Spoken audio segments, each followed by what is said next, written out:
Hey everyone, welcome to One Piece Hat Tutorials Part 7! This is going to be the second to last of the hats that I have planned, but of course if you have any suggestions, please comment below, give this a like, show some support for the other hats, and let's get started! So this tutorial is going to be for Trafalgar Law.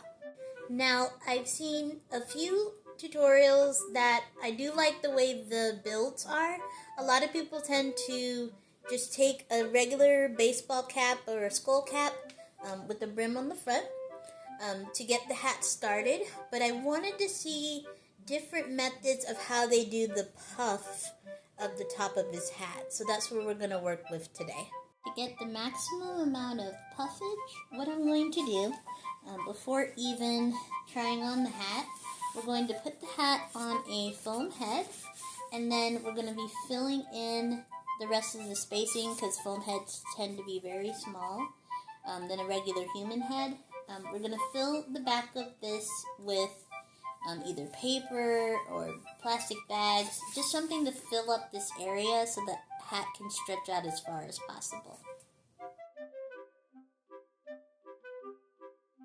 So next, after you get the puffiness that you want, we're going to make a pattern for the hat. It's going to be comprised of 3 points, so we want them as wide as possible, and then we want them as tall as we can, but not too high. So I want my puffiness to be probably about here.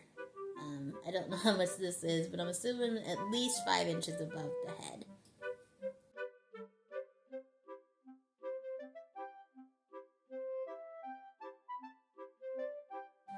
Once you have your pattern ready, you're going to test it against your hat. Test it for height to see if whenever we do the puff, it's high enough for you. Of course, if not, just make the pattern a little bit taller, and we should be good to go from there. Once you're ready, you're going to make 4 of these in total, and then you're going to cut it on your white fabric. So I'm using a Sew Lush fabric from Joann's. It's usually found by like the fleece, anti-pill fleece, and things of that nature. Blanket sort of areas in crafting stores. So yeah, this is a Sew Lush. We're going to use that for the top of the hat. And then basically, like I said, you cut your pattern, and then you'll sew it together on your sewing machine, and we'll see how that looks.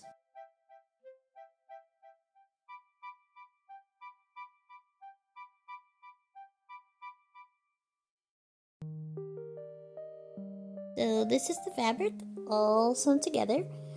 As you can see from the way it is cut, some sides are a little bit longer than others. So basically when choosing the front, you'll want it to have the panel with the longest side. So while we're testing this before we make our shape of our puff here, we're just putting it against the hat to see exactly where we want it to go. So I'm going to put it about here, and then we're going to shape the puff from that point. Alrighty y'all, for this next part, I didn't record myself doing this part, but essentially I just took some Polyfil, Mr. Super 77 that we love so much, basically piled the Polyfil on top of the hat that's already there. It seems to be the most effective way to get the puffiness without having to do like a wireframe. And then, like I said, from that point, essentially, you just make it as puffy as you want it. So if you want more in the top, you could put more in the top. As you're going down, what I recommend for the brim, since we're going to be adding some other materials for this too, just pin that area down, put in all your stuffing.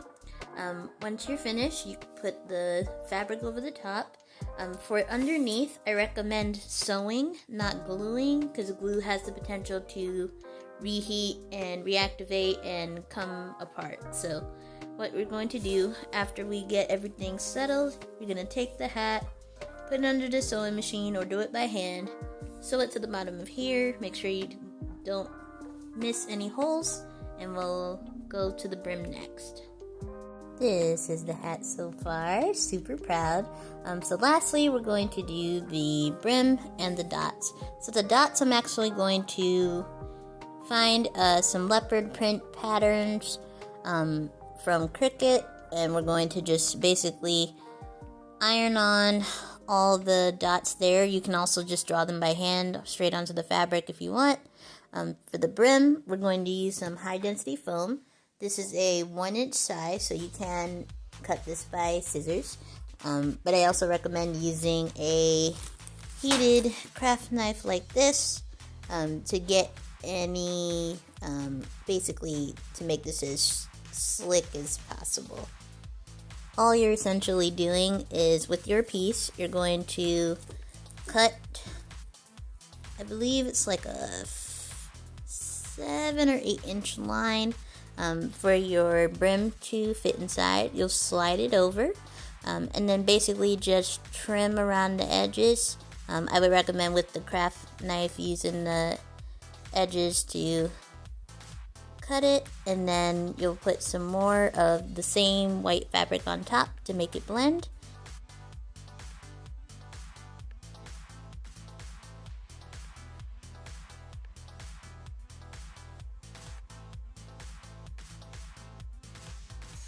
Make sure before you cut with your Cricut, make sure the setting is for iron-on vinyl.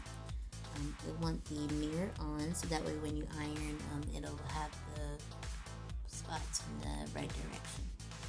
Before you cut out your vinyl, make sure it's the correct side, so the colorful side down, and your bad side, or the opposite side, it's up.